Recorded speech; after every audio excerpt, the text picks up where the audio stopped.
green map. And who is also green is our Protoss player in the bottom left, playing for CM Storm from South Africa. It is Pandatank.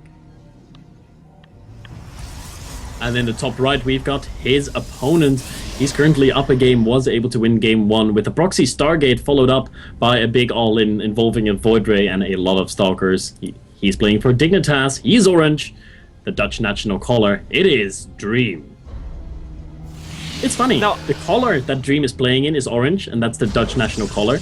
And the language that Pandatank speaks is very similar to Dutch as well. So I don't know who to cheer for, man. These guys.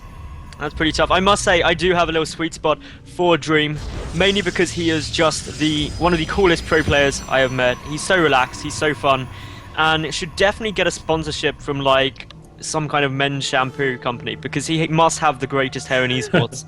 It's just ridiculous. He gets more fangirls for his hair than I think is even possible. But as we've said in game DreAm, yeah, everyone loves DreAm. Everyone loves DreAm, but I might argue that Bling is even more known for his hairstyle. Oh, I don't know. I think there's definitely a bit of team rivalry going on for best hair in esports between those two. Definitely going on there, but I think I'd have to give it to DreAm just. It depends though. It does depend. For the moment, what doesn't depend on though is how well DreAm is going to do on this game. Hair will have no influence to which one will be successful. And as we can see, they're both going for very similar builds, nothing too crazy. The scout is going to go off first for DreAm because both players choosing to scout in the clockwise positions. Yep. The scout is going down. So luckily for DreAm, he's going to be scouting first, and that's bad news for Pandatank, but he will realize, as soon as he sees that probe enter into his main base, he's going to be thinking, so you must be spawning to the right of myself. And he probably will send his probe right to cross positions to check for that. The builds have been different from in the first game, by the way. We saw Pandatank actually go for Cybernetics core before his second gas. So changing it up a little bit, not following that meta game of 2 gas before Cybercore. He's getting an early second gateway, so this is pretty much a Wings of Liberty build. Now, I did say in game 1, DreAm likes his Stargates. And he went for a proxy Stargate. And he's now gone for another Stargate. DreAm absolutely loves Stargates, it's brilliant, but what do you reckon's going to be coming out? It's not proxy this time, which I'm glad about, to be fair. I think that would have been a little bit too scary.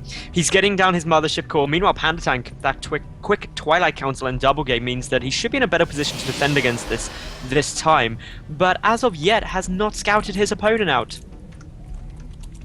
No, he's not. He's got no idea of what is happening, and that's a problem for him right now. He will not be able to get in there and see that Stargate, obviously, because there's a Zealot, there's a Stalker, there's a Mothership core. And what is DreAm going to be doing behind this as he produces his Oracle? Ooh, Pandatank's going for a Dark Shrine. These are the most interesting games ever, because Revelation is going to be able to spot those DTs, and the Oracle should be able to get to the base of Pandatank in time to see that Dark Shrine finish morphing in, and maybe he's going to be able to get back home in time to use that Revelation, but it all depends on timing. Where will the Oracle be when the DTs hit? That's going to be something that we're watching out for. It is a massive thing, of course. It does all come down to where that Oracle can get, as you quite rightly pointed out, Lurlian. Does the pylon get spotted? Does it? This could be massive if DreAm saw that. Yes, he did. Okay, that straight away is such a big giveaway. DreAm needs to go and take that out ASAP. He's got to be prepared for what could be coming down. But what is the Oracle going to be able to do in the meantime? The 2 Stalkers are coming back on an intercept course. The Oracle straight away pulled away. No damage will be done, but the proxy pylon saw the Dark Shrine. Yep, saw the Dark Shrine. Saw it. And more importantly, his second Oracle was produced. So even if the first Oracle would be across the map and potentially doing damage, there would be a second Oracle there to use. I said Revelation, but it is of course called Envision. Those names are quite similar. Yeah, I mixed them up there for a second, but Envision is going to be the ability that the Oracle will use to spot the DTs coming in. So, as we can see, at the moment the proxy pylon getting taken down, Pandatank therefore expanding behind this. We see the robotics facility getting constructed for DreAm in order to get some observers out, just so he's not reliant on Envision. And all in all, this game is now sort of stabilizing out. Neither player doing too much. Good scouts from both. And the Oracle going to try and come in and do some damage. Is not going to be successful with 3 Stalkers hugging the mineral line. The natural base is located though. I believe that the Blink research was spotted that the Twilight... Oh no, it wasn't actually. The Twilight Council not seen by that Oracle that it was researching or chrono boosted. So something that would have been beneficial for DreAm to scout out there. But he's just going to take his expansion. And it looks like we're going to be getting into a slightly longer game at this stage. It looks like we are. It depends on DreAm, though. He's not thrown down his Nexus yet. He's on 3 gateways and a Robo on 1 base, and he's producing a Void Ray. And if you produce a Void Ray before starting your expansion, this could very well be an all-in, and there even an Immortal is starting before he's going to be dropping that Nexus. So I don't think he has any intention of even starting that Nexus. I think he wants to finish this game on 1 base, just like he did the first one and won. Yep, there he goes. He's moving across. We see that there is the Immortal coming up behind this. Blink will be done in time for this push to come over. Just an incredibly close timing. But that means the Pandatank, he's got a lot to try and deal with here. We've got DreAm warping in a few units from that proxy pylon. In terms of the army supply, we see 37 to 20 in favor of DreAm. The mothership core for Pandatank does have a decent amount of energy banked up, though, so we'll have enough for a photon overcharge and nearly a time warp as well. But in comes DreAm Lurlian. Is he going to be able to make this push work?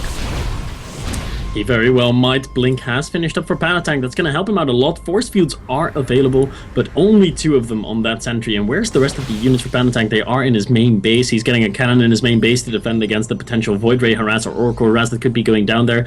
How many more seconds do we have left on that Photon Overcharge? I believe it's quite some. And in 20 seconds, we'll have a new Photon Overcharge. So there's going to be a very small window for DreAm to move in and do damage, because the Mothership Core is already back up to 90 energy.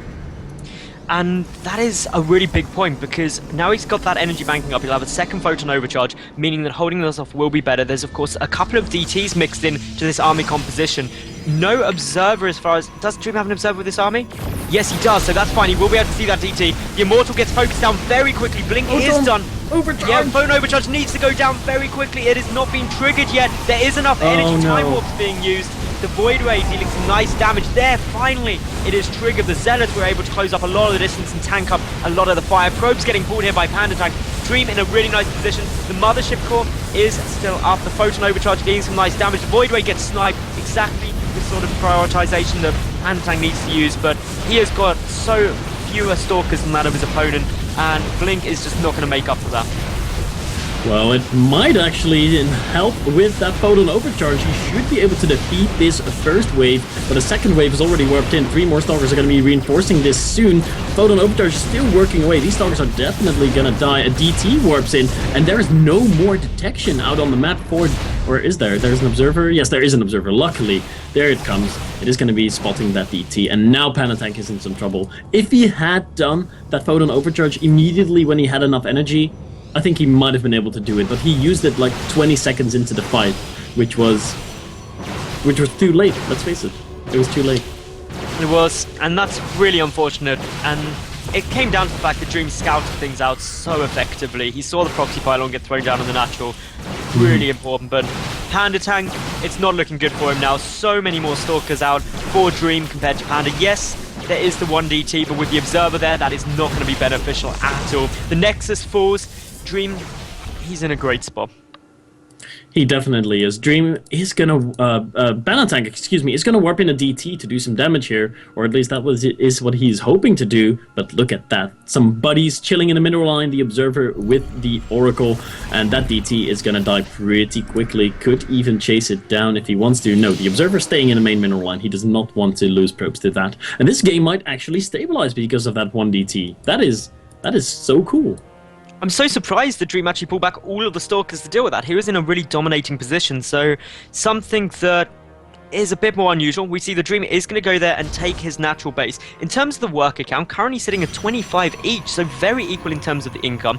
Upgrade-wise, Pandatank does have Blink and the +1 ground weapons completed, but the Immortal count slowly raising higher for DreAm, who has arguably got some slightly better tech out, because currently Pandatank is sitting in a situation where he can only make DTs and Archons.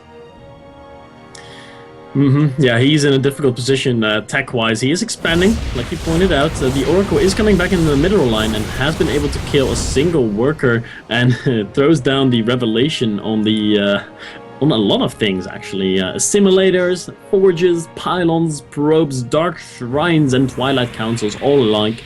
They are going to be revealed for some time.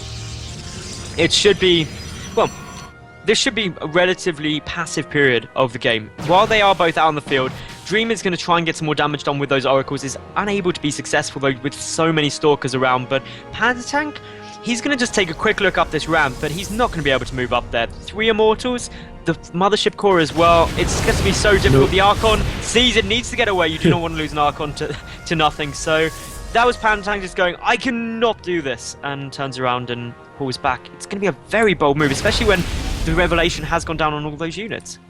Yeah, that's a big nope there for Pandatank. He has a peek up that ramp and he's like, oh, I need to get out of here. That's way too many units. The Oracle was attempting to do some more damage, but Pandatank is doing a really good job shutting that Oracle down all across the map.